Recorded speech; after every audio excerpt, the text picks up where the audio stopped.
Buenos días, queridos televidentes. Bienvenidos a un nuevo episodio de Aprende sobre el fonocardiograma. En la sesión del día de hoy vamos a hablar sobre el fonocardiograma y en sus respectivos usos, como lo son en la electrónica, los sistemas embebidos y su respectiva fisiología. A lo largo de este noticiero podrán ver varios de nuestros reporteros que estarán con científicos muy importantes que nos hablarán acerca de este tema. Bueno, ahora daremos inicio a la electrónica. La primera pregunta que nos hacen es, ¿cuáles son los principales componentes de un fonocardiograma? Que en este caso sería un fonoendoscopio. Bueno, cabe aclarar que pues todos estos varían dependiendo del tipo de fonoendoscopio que queramos, las opciones que queramos que tenga, entonces siempre va a estar variando. Pero digamos que como lo más importante es que tenga preamplificadores, amplificadores operacionales, algún datasheet, también necesitamos algún software específico para programar, digamos, como la parte digital.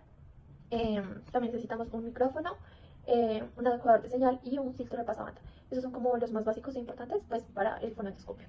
Bueno, la siguiente pregunta es para Karen, que nos dirá cuáles son los fabricantes a nivel local y global de los fonoendoscopios. Como le dijo mi compañera, yo les voy a contar un poco de los principales fabricantes a nivel nacional y local. Como primer fabricante encontramos Fonoendoscopios Colombia, que se encuentra ubicado en Bogotá. Como segundo fabricante encontramos SID Colombia, que tiene una sede en Bogotá, una en Barranquilla y una en Popayán. Como tercer fabricante encontramos Coral Médica, equipos y dispositivos médicos, que se encuentra en Bogotá. Como cuarto fabricante encontramos Prodmetco, que queda ubicado en Bogotá. Y por último, fabricante encontramos Distrimedics, que se encuentra en Cali. A continuación, mi compañera les va a hablar de las ventajas y desventajas del fonocardiograma. Muchísimas gracias por tu invitación, Karen. Entonces yo les voy a estar hablando de las ventajas y las desventajas que nos dan los fonocardiogramas. Entonces, como ventajas tenemos que no es invasivo. Los fonocardiogramas son una técnica no invasiva para evaluar la actividad cardíaca, lo que evita riesgos asociados con procedimientos invasivos. Entonces, el fonocardiograma es cero invasivo. Como segunda ventaja tenemos la detección de sonidos cardíacos anormales. Entonces, son efectivos para detectar si hay murmullos en el tema cardíaco y otros síntomas anormales como soplos y demás cosas. También tenemos el monitoreo continuo. Entonces, permite que el monitoreo continúe el corazón, a lo que es útil para diagnóstico a largo plazo o en tiempo real. Y como desventajas tenemos la sensibilidad al ruido. El fonocardiograma puede ser sensible al ruido externo. Entonces, el fonocardiograma lo que nos va a botar puede tener algunas alteraciones dependiendo del ruido que haya en el espacio en el que lo realicemos. Las limitaciones en diagnósticos, aunque es muy útil, no proporcionan información compleja sobre la función cardíaca y pueden necesitar complementarse con otros diagnósticos. Y también la calidad de la señal. La calidad de la señal puede verse afectada por la posición del sensor o el movimiento del paciente. Entonces, si el movimiento del paciente es muy alto, el fonocardiograma va a salir un poco distorsionado y pues esas serían las desventajas y ventajas que yo les podría hablar. Muchísimas gracias. Bueno, para la siguiente pregunta tenemos una gran conocedora de este tema que estamos tratando el día de hoy, que es el fonocardiograma, y la pregunta que le voy a hacer es, ¿qué es el acondicionamiento análogo de señales y cuál es su función? Gracias por la invitación el día de hoy. Pues primero, tenemos que informarles que el acondicionamiento análogo de señales es una señal que implica varias etapas. Esto va dependiendo de la naturaleza de la señal y el sistema al que procesará. En este caso, les voy a hablar de 6 procesos del cual este sistema procesa. El primero es el filtrado. Este elimina componentes del ruido o frecuencias no deseadas para mejorar la calidad de la señal. Como segundo proceso tenemos la amplificación, que esta ajusta la amplitud de una señal a un nivel adecuado para el procesamiento posterior, especialmente si la señal es débil. Como tercer proceso tenemos la atenuación, que esta reduce la amplitud de la señal demasiado fuerte para evitar pues, que esta saturación de los circuitos posteriores sea muy grande. Como cuarto proceso tenemos el proceso offset, que este es un proceso que ajusta el nivel de voltaje de la señal, añadiendo o restando un valor constante para adecuarla al rango de operación de los dispositivos siguientes. Como quinto proceso tenemos el proceso de conversión de impedancia. Este proceso consiste en adaptar la impedancia de la fuente de una señal al circuito, que la recibe para maximizar la transferencia de energía y minimizar la distorsión de esta señal. Y por último proceso tenemos el proceso de linealización. Este corrige no linealidades en la señal o en el transductor que la produce para asegurar así una relación proporcional a la señal de entrada y la de salida. Esos serían como los 6 procesos del sistema del acondicionamiento análogo de señales. Bueno, muchísimas gracias por la información que nos acabas de dar y seguimos con la siguiente pregunta. Bueno, y por última pregunta de la parte de electrónica, vamos con Lina, que ella nos va a responder la pregunta de los rangos y frecuencia del voltaje comunes en las señales PSG. Bueno, para responder a la última pregunta que nos hizo nuestra compañera, tenemos que pues, bueno, estos rangos pueden ser muy variados, ya que pues depende de cada persona, de su género, de su edad, entonces pueden variar muchísimo. Pero usualmente la frecuencia está entre los 10 hercios y los 700 hercios. Y en cuanto al voltaje, sí dice que puede variar mucho, pero que usualmente está desde milivoltios, o sea que son cantidades muy bajitas. Y pues ya, muchas gracias. La historia del estetoscopio empieza en 1816 por el médico francés René Legmen, que inventó el primer estetoscopio usando un tubo de papel largo, enrollado para canalizar el sonido del pecho del paciente a la oreja. Las versiones varían sobre exactamente cómo Legmen creó su invención, pero estaba claro desde el principio que las propiedades acústicas del tubo mejoraron en gran variedad la capacidad de Legmen al oír los sonidos vitales del corazón y de los pulmones. 20 años más tarde, George Kaufman, de Nueva York, desarrolló el primer estetoscopio con un audífono para cada oído. Este diseño se ha utilizado durante más de 100 años con muy pocas modificaciones. En 1960, el doctor David Lehman, profesor de la Escuela de Medicina de Harvard, distinguido cardiólogo y autoridad internacional reconocida en el electrocardiograma, patentó un nuevo estetoscopio revolucionario con muy mejorado rendimiento acústico. Él ayudó a transformar un dispositivo de escucha simple en una poderosa herramienta de diagnóstico, donde la primera empresa que adquirió este dispositivo fue 3M. Durante este tiempo, 3M fue mejorando el dispositivo hasta el año en el que estamos, donde es la mejor herramienta que utilizan varios profesionales de la medicina para sus diagnósticos médicos. Bueno, Karen, muchas gracias por tu invitación. Ahora vamos a hablar de las características de las señales análogas y digitales. Entonces, en las señales análogas tenemos algunas características como lo son la continuidad. ¿Cómo así? La continuidad. Las señales análogas son continuas y pueden tomar cualquier valor dentro de un rango. En el tema de la precisión, ofrecen una alta precisión en la presentación de información, ya que no están limitadas por un número finito de niveles como las señales digitales. El ruido. Entonces, en el ruido son más susceptibles al ruido y la distorsión. Las señales análogas pueden degradarse con la distancia o la interferencia electromagnética. En la transformación, las señales análogas requieren de un proceso de acondicionamiento y conversión si se desea digitalizar para procesamiento o almacenamiento. Y en cuanto a las señales digitales, sus características son discretas. Como así discretas, las señales digitales son discretas, lo que significa que representan información a niveles finitos, como lo son 0 ds y 1 ds.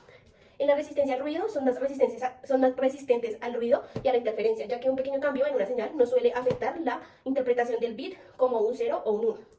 Y la facilidad de procesamiento son súper fáciles de procesar, almacenar y transmitir por sistemas digitales como computadoras y dispositivos electrónicos. Y esto sería todo, algunas de las características que yo encontré acerca de este proceso. Bueno, volviendo al estudio, seguimos con Alejandra, la cual nos va a hablar de cuál es la conversión análoga y digital de señales alternas. Bueno, la conversión análoga a digital es un proceso crítico cuando se trabaja con señales fonocardiográficas, que son señales obtenidas del sonido producido por el corazón, pues a menudo utilizando un estetoscopio electrónico. Y pues estas señales son de naturaleza análogas, pero para analizarlas o procesarlas con sistemas digitales deben ser convertidas a un formato digital. Para realizar el proceso del formato digital, entonces tenemos 5 pasos. El primero es la captura de la señal análoga. Para este proceso vamos a utilizar un sensor, como puede ser un micrófono de alta sensibilidad o un estetoscopio eléctrico, que van a capturar la señal en el fonocardiograma. Como segundo paso tenemos el acondicionamiento de la señal, que antes de la conversión de análoga a digital, la señal fonocardiográfica suele ser acondicionada.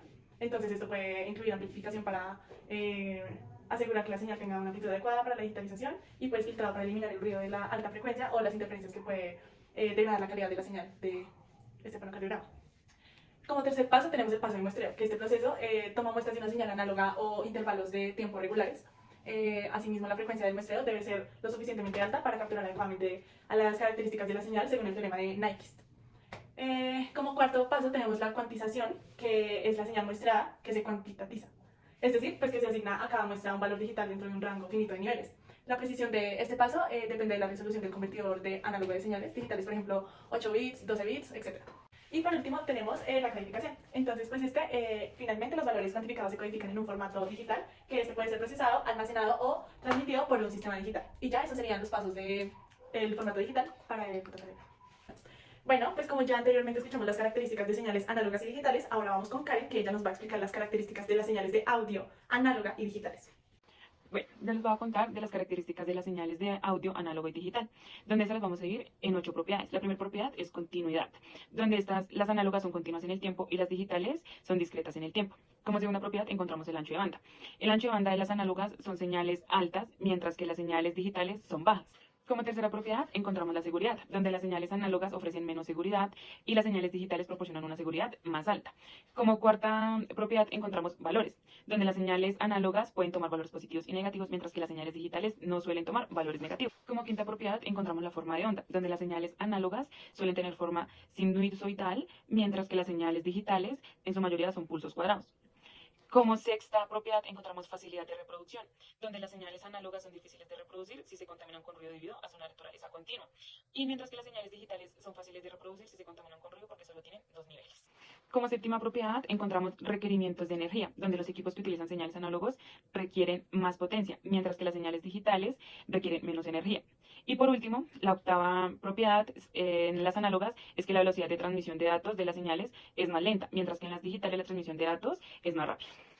Y por último, para terminar con las preguntas de envidios y laboratorio, las dejo con mi compañera Lina, donde ella nos va a hablar de la conversión digital análoga de las señales alternas. Como le dijo mi compañera, yo les voy a contar un poco de los principales fabricantes a nivel nacional y local. Como primer fabricante encontramos Fenondoscopios Colombia, que se encuentra ubicado en Bogotá.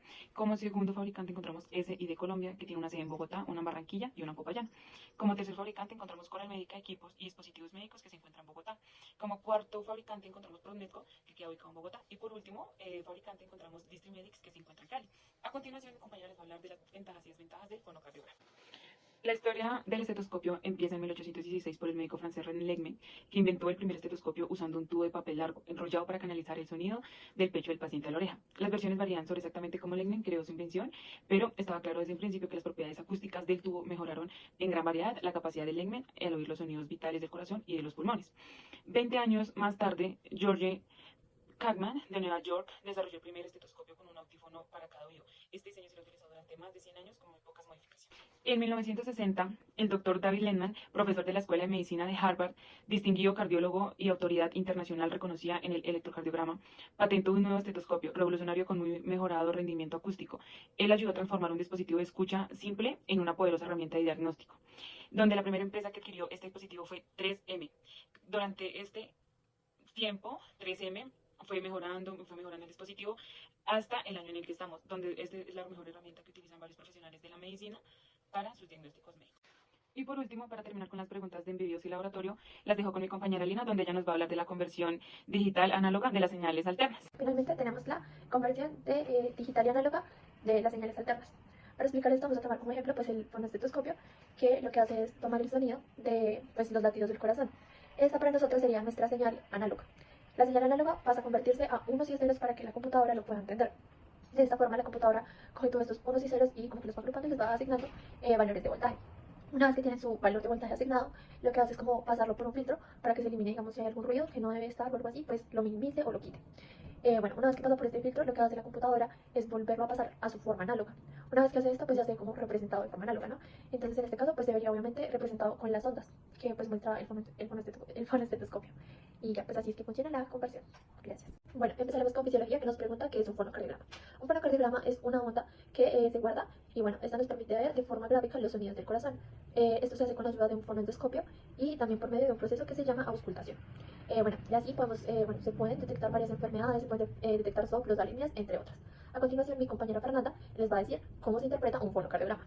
Bueno, yo les voy a explicar cómo se interpreta un fonocardiograma y cuáles son los primeros 4 pasos para poder hacerlo. Entonces, la identificación de los ruidos cardíacos básicos va a ser el primer paso. Entonces, vamos a determinar que el primer paso va a ser S1, el primer ruido cardíaco va a ser S1 y el segundo ruido cardíaco va a ser S2. Entonces, el primer ruido cardíaco, que sería S1, nos va a representar el cierre de las válvulas mitral y tricúspide. Y S2 nos representaría el cierre de las válvulas aórtica y pulmonar. Como segundo paso tenemos el análisis del intervalo entre S1 y S2. Entonces, vamos a mirar qué tan largo está este intervalo y este nos representaría la sístole ventricular. Si es demasiado corto, este nos podría indicar taticardia y si es demasiado largo, esta señal nos podría indicar bradicardia. Como tercer paso tenemos el análisis del intervalo entre S2 y S1, o sea, al contrario que el paso anterior. Entonces, este intervalo representa la diástole ventricular, un acortamiento o alargamiento para sugerir anomalías de la función diastótica. Y como cuarto paso, la evaluación de los soplos cardíacos. Entonces, los soplos cardíacos son ruidos anormales que pueden ser causados por flujo turbulento de la sangre a través de las válvulas. Entonces, se clasifican según la locación del ciclo cardíaco y según su intensidad. Y eso sería lo que usaríamos para poder leer un fonocardiograma. Bueno, para la siguiente pregunta vamos a hablar de los valores normales de un PSG. Entonces, los valores normales de un PSG varían desde los 6 a 12 milímetros de mercurio. Si estos valores están elevados, pueden indicar condiciones como insuficiencia cardíaca congestiva, estenosis mitral o sobrecarga de volumen en el corazón. Si los valores están muy bajos, podrían sugerir hipobulemia u otras condiciones que afectan el entorno venoso. Bueno, para nuestra siguiente pregunta vamos a seguir con nuestra reportera Lina, que nos va a decir los usos y aplicaciones de un fonocardiograma. Bueno, ahora respondiendo a la pregunta que nos hace nuestra compañera, tenemos que el fonocardiograma es muy importante actualmente, ya que principalmente es de fácil acceso, ya que este es más económico a comparación de otras tecnologías. Bueno, la otra es que obviamente que nos sirve para detectar enfermedades, como yo les había dicho anteriormente, digamos pueden ser arritmias, soplos, entre otras. Bueno, otra cosa por la que es importante es ya que aún sirve muchísimo para enseñar a los estudiantes, digamos, en las facultades de medicina, ya que de esta forma es más preciso que aprendan, digamos, cómo son los sonidos del corazón, cuáles son las anomalías y cuáles no. Bueno, ahora vamos a hablar de la importancia en la actualidad del fonocardiograma. Entonces, el fonocardiograma es pues, un aparato que registra los sonidos producidos por el corazón durante un ciclo cardíaco. Entonces, aunque la tecnología ha avanzado mucho y ahora existen muchos métodos para evaluar la función cardíaca, este sigue teniendo gran importancia en la práctica clínica actual. Entonces, el primero es que diagnostica enfermedades cardíacas como soplos cardíacos, valvulopatías, arritmias y puede detectar anomalías en las válvulas cardíacas y demás.